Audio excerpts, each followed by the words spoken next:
पतरस का पहला आम खत, उसका चौथा बाब और उसकी पहली 6 आयात में यूँ लिखा है, बस जबकि मसीह ने जिस्म के एतबार से दुख उठाया तो तुम भी ऐसा ही मिजाज इख्तियार करके हथियारबंद बनो, क्योंकि जिसने जिस्म के एतबार से दुख उठाया उसने गुनाह से फरागत पाई, ताकि आइंदा को अपनी बाकी जिस्मानी ज़िंदगी आदमियों की ख्वाहिशों के मुताबिक ना गुजारे बल्कि खुदा की मर्ज़ी के मुताबिक, इस वास्ते कि गैर कौमों की मर्ज़ी के मुआफिक काम करने और शहवत परस्ती, बुरी ख्वाहिशों, मैखारी, नाचरंग, नशेबाजी और मकरूह बुत परस्ती में जिस कदर हमने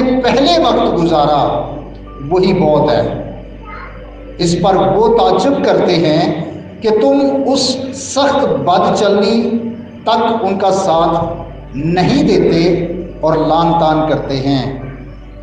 उन्हें उसी को हिसाब देना पड़ेगा जो जिंदों और मुर्दों का इंसाफ करने को तैयार है, क्योंकि मुर्दों को भी खुशखबरी इसलिए सुनाई गई थी कि जिस्म के लिहाज से तो आदमियों के मुताबिक उनका इंसाफ हो, लेकिन रूह के लिहाज से खुदा के मुताबिक जिंदा रहें। पाकलाम का पढ़ा और सुना जाना हम सब के लिए बाइस बरकत हो। जिस भाई और बहनों, इस हिस्से में जो बड़ी एक अहम बात हमें सीखने को मिलती है कि एक मसीही के 2 काम हैं, हर एक मसीही के,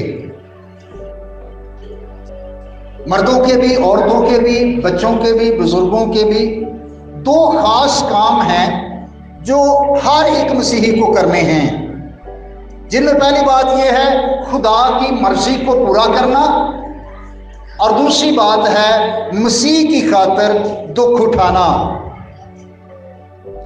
हम कई हफ्तों से, कई महीनों से बार बार ये बात करते आ रहे हैं, क्योंकि आज के इस दौर में जब हर तरफ खुशहाली की अंजील की मुनादी की जाती है, जहां पर यह मुनादी की जाती है कि आप मसीह के पास आएं या हमारी इबादत में आएं, इतने इतवार आएं, इतने बुध आएं, इतने मंगल आएं, तो आपके लिए सारा कुछ आसान हो जाएगा। ऐसे में इस बात की मुनादी करना और ज़्यादा इंतहाई ज़रूरी हो गया है कि लोगों को इस बात के लिए भी तैयार किया जाए कि मसीह के पीछे आने से जहाँ पर हमें बेशुमार बरकतें और नेमतें मिलती हैं, जहाँ पर हमारी रूहों की निजात का बंदोबस्त होता है, वहाँ पर हमें मसीही ईमान की खातिर दुख, तकलीफ़ें, मुसीबतें भी उठाना पड़ती हैं। इसको बाइबल मुकद्दस में कहते हैं शागिर्दी की कीमत जो हमें चुकानी पड़ती है, कि जब हम मसीह के शागिर्द बनते हैं तो गोया हम अपनी सलीब उठाते हैं। और यीशु मसीह ने ये कहा था कि अगर कोई मेरे पीछे आना चाहे तो अपनी खुदी का इनकार करे, अपनी सलीब उठाए, फिर मेरे पीछे चले। और आज के मसीही वो ना तो अपनी खुदी का इनकार करना चाहते हैं, वो अपनी मैं को कायम रखना चाहते हैं। मैं, मेरा खानदान, मेरा चर्च, मेरी मिनिस्ट्री, मेरा ये, मेरा वो खुदी का इनकार करने के लिए तैयार नहीं हैं। वो मैं से हम तक का सफर नहीं कर पा रहे, वो सिर्फ मैं तक ही है। वो हम नहीं कहते कि हम, यानी वो मिलकर एक होकर अपनी खुदी का इनकार करके खुदा के काम को करने के लिए तैयार नहीं, बल्कि मैं, मेरा, मेरी, बस वो इसी चक्कर में रहते हैं। और फिर मसीही ईमान की खातिर वो कहते हैं कि जब मसीह के पीछे चलें तो फिर ना कोई बीमारी आए, ना कोई गुर्बत रहे और सारे मसले हल हो जाएं एकदम। कभी लोग सोचते हैं कि जैसे कोई अच्छू मंत्र है कि ऐसे चुटकी बजानी और सारा कुछ ठीक हो जाना है। इसलिए ये बतौर मसीही हमें इस बात को समझना है कि ये हमारे दो काम हैं जो हमने लाजमी करने हैं। खुदा की मर्जी को पूरा करना है और मसीह की खातिर हमें दुख भी उठाने हैं। जब एक जिंदगी खुदावंद के पास आ जाती है, मसीह के पास आ जाती है, तो वो अपने जुल्म करने वालों के साथ, ज्यादती करने वालों के साथ, बेइंसाफी करने वालों के साथ भी उनका जो रवैया होता है वो तब्दील शुदा होता है। इन 6 आयत में जो हमें एक बड़ी बात नजर आती है वो यही है कि एक ऐसा शख्स जो तब्दील शुदा है लेकिन मसीह की खातिर दुख उठा रहा है, उसका रवैया या उसका मिजाज कैसा होना चाहिए। हम पहले भी बारहा बात कर चुके हैं कि खुदा का बंदा पतरस बार बार यीशु मसीह की मिसाल देता है कि उसने दुख उठाए, और चूंकि उसने दुख उठाए लिहाजा हमें भी दुख उठाने हैं। पहली आयत में वो कहता है कि बस जबकि मसीह ने जिस्म के एतबार से दुख उठाया तो तुम भी ऐसा ही मिजाज इख्तियार करो। जो मिजाज है, वो जो रवैया है हमारा, वो मसीह यीशु जैसा होना चाहिए। और आपको पता है कि खुदा का बंदा पौलुस रसूल भी ये फरमाता है कि वैसा ही मिजाज रखो जैसा मसीह यीशु का भी था। हम सिर्फ मसीही लेबल चाहते हैं, हम सिर्फ रूहानियत का लेबल चाहते हैं कि लोग हमारे बारे में ये कहें ये बहुत रूहानी है, ये बहुत एक्टिव है, ये बहुत दुआगो है, ये बहुत अच्छा प्रस्तार है, ये बहुत अच्छा ये है वो है, लेकिन मसीह जैसा मिजाज अपनाने के लिए तैयार नहीं है।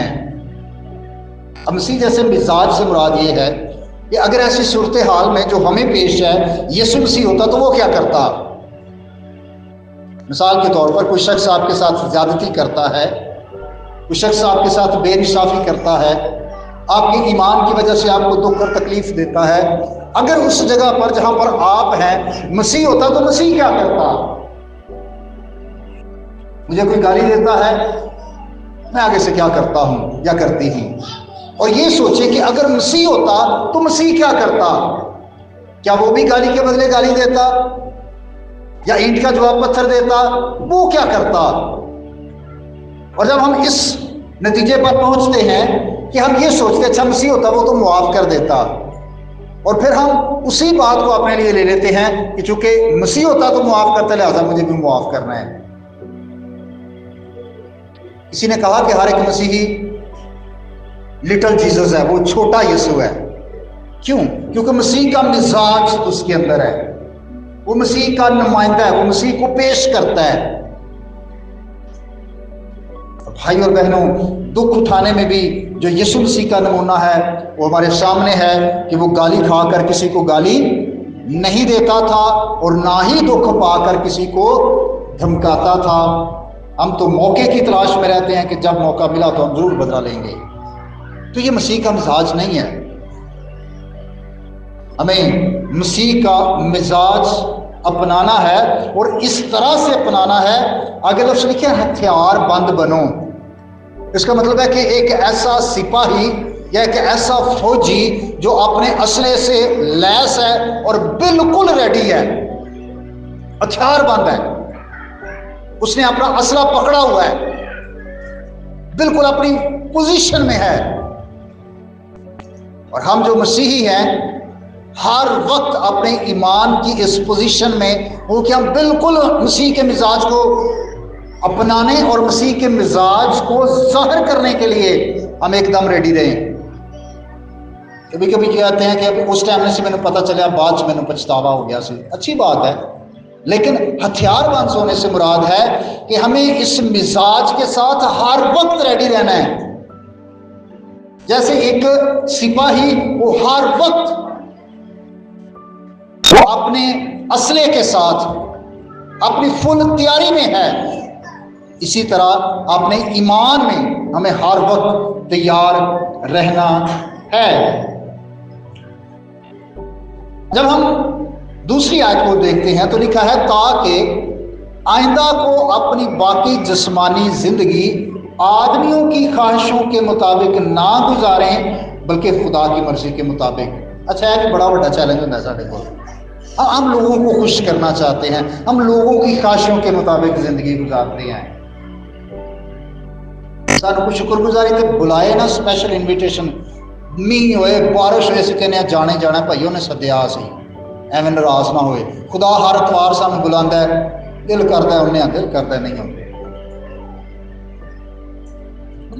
हम आदमियों को खुश करना चाहते, आदमी ना को नाराज हो जाए, साढ़े रिश्तेदार ना नाराज हो जाए, साढ़े रिश्तेदार शुक्रगुजारी तो कराई उसे जाने जाना अच्छी बात। मैं ये नहीं कह रहा कि ना जाए, जरूर जाएं। कहने का मकसद ये है कि खुदा का जो इनविटेशन है, खुदा का जो दावतनामा है, उसकी क्या वैल्यू है हमारी जिंदगी में। खुदा जो हमें अपने पास बुलाता है, खुदा जो अपने कदमों में हमें बुलाता है, तो खुदा की आवाज की कदर, उसकी वैल्यू क्या है हमारी जिंदगी में। क्या हम खुदा को भी खुश करना चाहते हैं या आदमियों की ख्वाहिशों के मुताबिक जिंदगी गुजारते हैं। शुरू में कहा कि दो बातें बड़ी अहम हैं, खुदा की मर्जी के मुताबिक जिंदगी गुजारना, और यहाँ पर खुदा का बंदा पतरस यही कह रहा है कि हम आदमियों की ख्वाहिशों के मुताबिक नहीं। आगे चलकर आदमियों की चंद एक ख्वाहिशों का जिक्र किया उसने। वो कहता है कि जब तुम तारीकी में थे, गुनाह में थे, बदी में थे, जहालत में थे, तो तुम ये काम करते रहे, और आदमियों की ख्वाहिशों के मुताबिक तुमने क्या किया कि शहवत परस्ती यानी बुरी बातें सोचना, इशारे करना, उनको जाहिर करना या जुबान से उनका इजहार करना, ये शहवत परस्ती है। और जहालत के वक्तों में खुदा का बंदा कहता है कि तुम ये करते रहे हो। और फिर बुरी ख्वाहिशात, मैखारी, नाच रंग, नशेबाजी और मकरू बुत परस्ती, ये 6 गुनाह है जिनका यहां पर जिक्र किया गया है।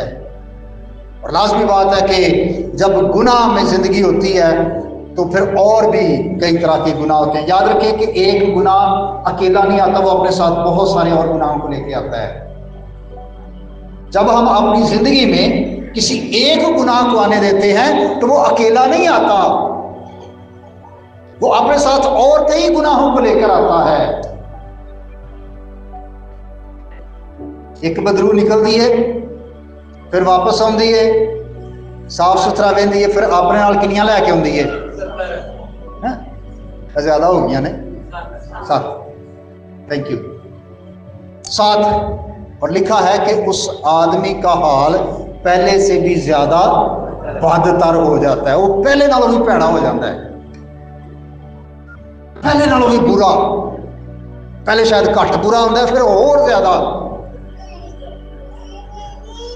एक गुनाह हमेशा अपने साथ और गुनाहों को लेके आता है। अगर आप नशेबाजी को अपनी जिंदगी में आने देंगे तो सिर्फ एक नशेबाजी नहीं आएगी, इसके साथ और बहुत सारे काम आ जाएंगे। अगर आप नौजवान कोई है, उसको दोस्तों ने कहा चल सूटा ला, कुछ नहीं होता, अगर वो सिगरेट पीना शुरू कर देगा तो सिर्फ एक सिगरेट, उसकी एक गुनाह नहीं आया, उसके साथ एक गुनाह ये भी आया कि वो झूठ भी बोलता है अबू नाल अम्मी नाल। एक गुनाह ये भी आया कि वो पैसे भी इधरों उधरों मारता है, सौदे चों भी, राशन चों भी है, वो और फिर कई तरह के नाल गुनाह की जिंदगी च आ जाते हैं। इसी तरह अगर कोई बुरी ख्वाहिशात का शिकार है, बुरे कामों का शिकार, तो वो एक ही गुनाह नहीं आता उसकी जिंदगी में, उस एक गुनाह के साथ और कई गुनाह जुड़े होते हैं। इसलिए हमें खुदा का कलाम बार बार ये कहता है कि हमने आदमियों की ख्वाहिशों को पूरा नहीं करना। कई दफा हम जस्ट ना अपने फ्रेंड्स को खुश करना चाहते हैं और फ्रेंड्स के कहने पे हम गलत काम कर देते हैं। ये मेरे दोस्त ने कहा था, लड़कियां कहती है मेरी सहेली कह रही थी, करना ही करना है, ऐ मेरे रिश्तेदार क्या सी, मेरा इतना मेरी बड़ी एनू मैं नाराज नहीं कर सकता, इसलिए मैं एक गिलास पी लिया, शादी सी पता ही नहीं लगा। ऐसा क्या कजन नाराज ना हो जाए, चलो मैं थोड़ी जी पी लेना। हम आदमियों को खुश करना चाहते हैं, आदमियों की ख्वाहिशों को पूरा करना चाहते हैं। खुदा क्या कह रहा है, खुदा का कलाम क्या कह रहा है, हम उसको छोड़ देते हैं। और खुदा का बंदा पतरस यहाँ पर हमें यही बता रहा है कि हमने गैर कौमों की मर्जी के मुताबिक जो पहले वक्त गुजार दिया वही बहुत है। जो तारीकी में, गुनाह में, बदी में, बुरे कामों में जो हमने जिंदगी माजी में गुजार ली है वही बहुत है। आगे ना हम इस तरह की जिंदगी गुजारें।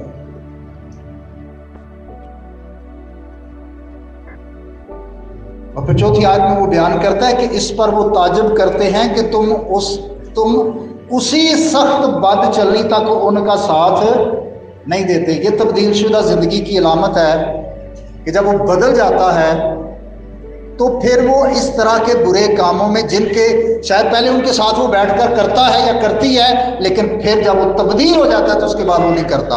और इससे लिखा कि वो हैरान होते हैं, ताज्जुब करते हैं कि पहले तो साढ़े नाल रह के जुआ खेड़दा सी, हुण नहीं खेड़दा। पहले तो साढ़े नाल बह के शराबां पींदा सी, हुण नहीं पींदा। पहले तो रल के चोरियां करदे सा, हुण चोरी नहीं करदा। मतलब किसी भी तरह के गुनाह की अगर हम बात करें तो ये लिखा है कि ये उनको, इस पर वो ताज्जुब करते हैं, इस पर वो हैरान हो जाते हैं कि ये पहले तो हमारे साथ था और हमारे साथ मिलकर सारे बुरे काम करता था, होने की हो गया है भाई, अब मसीह इसकी जिंदगी में आ गया है। और अगर आप फर्ज करें कि मसीह आपकी जिंदगी में आया है और फिर भी आप उनके साथ बैठकर वही काम कर रहे हैं, तो फिर वो कहाँ हैरान होंगे। तो कहेंगे नहीं ये साढ़े नाल दे, ये सिर्फ इतवार वाले दिन दी मसीही है, इतवार वाले दिन दे क्रिश्चन बंदा है, बाकी तो साढ़े वर्गे ही है। फिर कहेंगे खैर कोई गल नहीं, असी भी नहीं जानते, कोई गल नहीं, जो जानता वो भी साढ़े वर्गे ही है। मैं अक्सर कहता हूं कि जो खुदा से दूर हैं, जो चर्च नहीं आते, उनकी जिंदगी में बहुत बड़ी रुकावट वो लोग हैं जो चर्च आते हैं, क्योंकि वो उनकी जिंदगी में तब्दीली नहीं देखते और वो सोचते हैं कि अगर रेगुलर चर्च जाने वाले का यह हाल है तो फिर असी इंजी चंगे हाँ। ये चर्च भी जाता है, चर्च भी जाती है, गीत भी गाता है, सारा कुछ करता है, दुआएं भी करती है, महल्ले च लड़ाई भी साथ ज्यादा ये कर दी है, अपने काम में बेईमानी भी सबसे ज्यादा ये करता है और चर्च भी जाता है। तो जब लोग तब्दीली नहीं देखेंगे, फर्क नहीं देखेंगे, तो वो ताज्जुब नहीं करेंगे, वो तो कहेंगे ये हमारे जैसे ही है, सिर्फ ये एतवार को 2 घंटे ठीक होता है, बाकी तो पूरा हफ्ता वैसे ही है। और ताज्जुब उसी सूरत में लोग करेंगे जब हम जिनके साथ माजी में मिलकर बुरे काम करते रहे हैं और अब हम नहीं करते और फिर वो हमारी जिंदगी में तब्दीली देखते हैं, तो इससे खुदा की तमजीद होती है। लिखा है जो सिर्फ ताज्जुब ही नहीं करते, कभी कभी सानू लान तान भी करते ने। क्यों? सीधी राह ते चल पवो ना तो फिर कई ताने ते मैंने भी सुनने पैंदे ने। कई तरह से लोग मजाक भी उड़ाते हैं। तो याद रखिए कि खुदा ठट्ठों में नहीं उड़ाया जाता।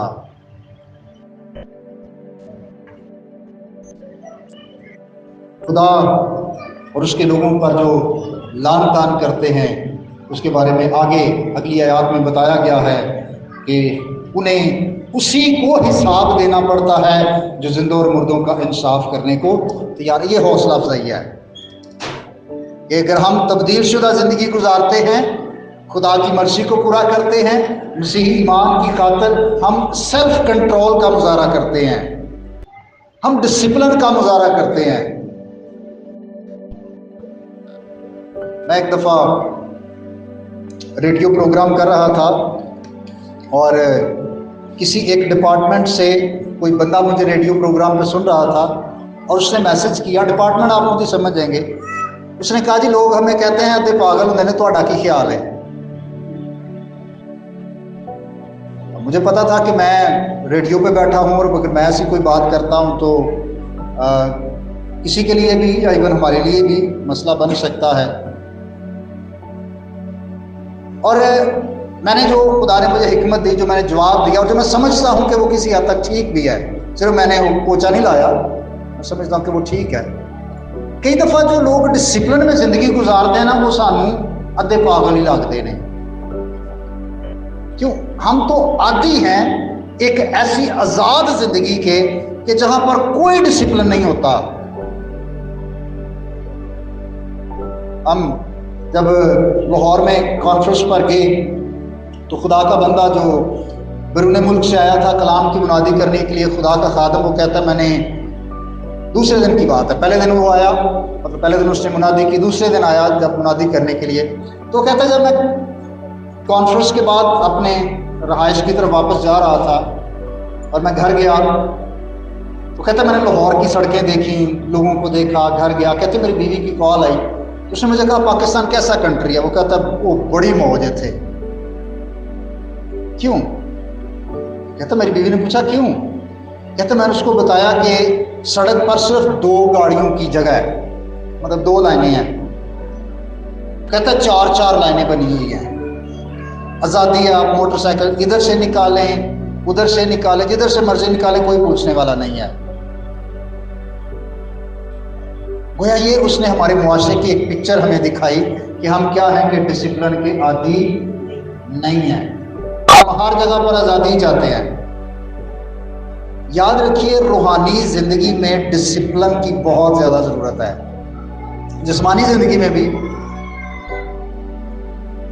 जब हम सेल्फ कंट्रोल अपनी ज़िंदगी में सीखेंगे और अपने ऊपर कंट्रोल करना सीखेंगे, डिसिप्लिन का मुजाहरा करेंगे, हम अपने आप को गुनाह और बदी से बचाएंगे। अनफॉर्चुनेटली असी आज़ादी दे आदि हाँ कि सानू को रोके टोके ना। साड़ी जिंदगी च कोई असूल नहीं होने चाहिए, सानू छूट मिलनी चाहिए, खुली छूट, जो मर्जी करिए, जिस मर्जी करिए। और कभी कभी जो लोग हमें डिसिप्लिन का मुजाहरा करते हुए नजर आते हैं, हम समझते हैं कि इन्होंने की पता है क्यों डिसिप्लिन का मुजाहरा कर रहे हैं। रूहानी जिंदगी में भी भाई और बहनों, हमें इस बात को यकीनी बनाना है कि जब रूहानी जिंदगी में हमारी डिसिप्लिन होगा, अपने ऊपर हमें कंट्रोल करना, जब्त करना आना चाहिए। बाइबल मुकद्दस के अंदर बहुत सारी ऐसी मिसालें मौजूद हैं जहां पर गुनाह और बदी का मौका मौजूद था और वो बड़ी आसानी से गुनाह कर सकते थे, लेकिन उन्होंने अपने ऊपर कंट्रोल किया। ये डिसिप्लिन है, ये नज़्म ज़ब्त है। अपने ऊपर उन्होंने जब्त किया, अपनी ख्वाहिश को पूरा नहीं किया बल्कि खुदा की मर्जी को पूरा किया। और ये याद रखिए कि जो लोग सेल्फ कंट्रोल यानी रूहानी डिसिप्लिन का मुजाहरा नहीं करते और गुनाह और बदी में गिर जाते हैं, खुदा के लोगों पर लान तान करते हैं, खुदा के लोगों के साथ ज्यादती करते हैं, उनके बारे में लिखा है कि उन्हें उसी को हिसाब देना पड़ेगा जो जिंदों और मुर्दों का इंसाफ करने वाला है।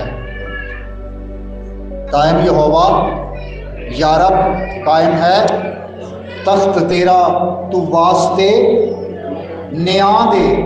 और मैं उस दिन ओटीएस क्लास में बच्चों को बता रहा, मैंने न्या पूछा, ये उर्दू वाले बच्चे हैं, इनको न्या का नहीं पता। न्या क्या बताया था मैंने? इंसाफ। कई दफ़ा जो पंजाबी में हम ज़रूर गाते हैं तो इनकरेज किया जाता है किताबें लें, तो किताबों का एक बड़ा फ़ायदा ये भी है कि ये जो रूह की खुशी गीत की किताब है, इसमें अक्सर आप देखें तो ये जो नीचे लाइन के नीचे जो पंजाबी के मुश्किल लफ्ज़ हैं जो शायद हमें नहीं आते, यहाँ पर उनके मतलब लिखे हुए हैं। जैसे मिसाल के तौर पर यहाँ पर एक लफ्ज़ लिखा हुआ है पंजाबी का, दिहाड़े, है ना, शायद बड़ों को आसानी से समझ आ जाएगा कि ये खुदा का बंदा दाऊद क्या कह रहा है। लेकिन ऐसे बच्चे जो शायद उर्दू या इंग्लिश से वाकिफ़ हैं तो वो आसानी से यहाँ से इसका मतलब देखें और फिर वो समझ के साथ गा सकते हैं कि इसका क्या मतलब है। दिन, है ना, दिहाड़े रखे जाते हैं ना, की मतलब होता है। हाँ, शाबाश, ठीक है। सो कहने का मकसद ये है कि कई दफ़ा हम कहते हैं कि अच्छा ज़बूर वैसे ही में आते हैं, चलो वैसे ही गा लेते हैं। हाँ, अगर जो किताबें ले सकते हैं वो ज़रूर किताब लिया करें, किताब को खोला करें, इसको मिलकर गाया करें। और इसमें आपकी ये भी हेल्प होगी कि जो आपको लफ्ज़ आपको नहीं आते उनके मतलब भी साथ नीचे लिखे हुए हैं। तू वास्ते न्या दे तख्त अपना है, खुदा ने अपना तख्त इंसाफ के लिए, न्या के लिए लगाया है। और खुदा का बंदा पतरस कह रहा है, हौसला अफजाई भी है और वार्निंग भी है, दोनों चीज़ें हैं। हौसला अफजाई उनके लिए जो खुदा के कलाम को मानते हैं, जो सेल्फ कंट्रोल का मुजाहरा करते हैं, डिसिप्लिन, रूहानी डिसिप्लिन, उनके लिए ये हौसला अफजाई और तसल्ली की बात है कि जो उनके साथ ज्यादती करते हैं खुदा उनका इंसाफ करेगा। वार्निंग उनके लिए जो गुनाह में जिंदगी गुजार रहे हैं, उनको इस बात के लिए तैयार रहना चाहिए कि खुदा ने इंसाफ के लिए अपना तख्त लगाया है और वो इंसाफ के लिए तैयार है। और अगर खुदा हमारे गुनाहों को हिसाब में लाए तो कोई भी खुदा के ज़ूर रास्तबाज नहीं ठहर सके। हमें खुदा की अदालत से बचना है और खुदा की अदालत से बचने का बेहतरीन तरीका यही है कि हम मसीह यीशु के पास आएँ, उसकी खुशखबरी पर ईमान लाएं।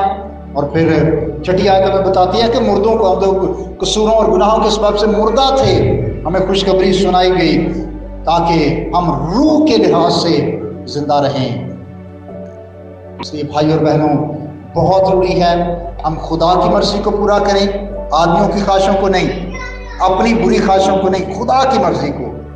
और फिर हमें क्या करना है कि हमें तब्दील शुदा ज़िंदगी का मुजाहरा करना है।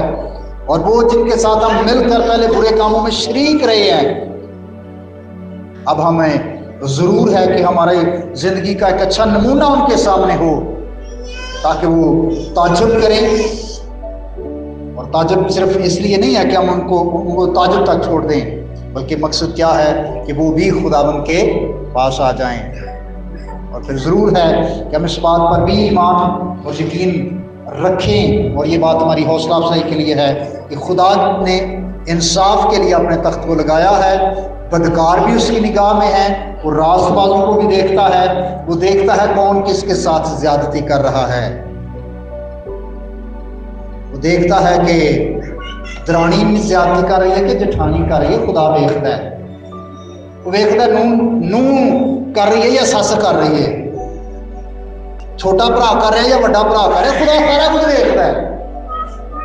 इसने इंसाफ के लिए तख्त लगाया है, इसलिए ज़रूर है कि हम रास्ते की ज़िंदगी गुजारें, खुदा की मर्जी को पूरा करें और हमेशा अपने ऊपर ज़ब्त करना सीखें ताकि हम बिल्कुल आज़ाद शुतर मुरब बिहार, वो एक मुहावरा है कि ऐसा जिसको कोई रोक टोक नहीं है, वो आज़ाद है जिधर मर्जी जाए, ऐसे नहीं हमें बनना, बल्कि रूहानी डिसिप्लिन के साथ हमें अपनी ज़िंदगी को बसर करना है। खुदा हम सबको आज के कलाम के वसीला से बरकत बख्शे, आमीन। अब तक हमारा चैनल सब्सक्राइब नहीं किया तो अभी सब्सक्राइब करें और बेल आइकॉन को क्लिक करके हमारी लेटेस्ट वीडियोस के बारे में अपडेट जानें।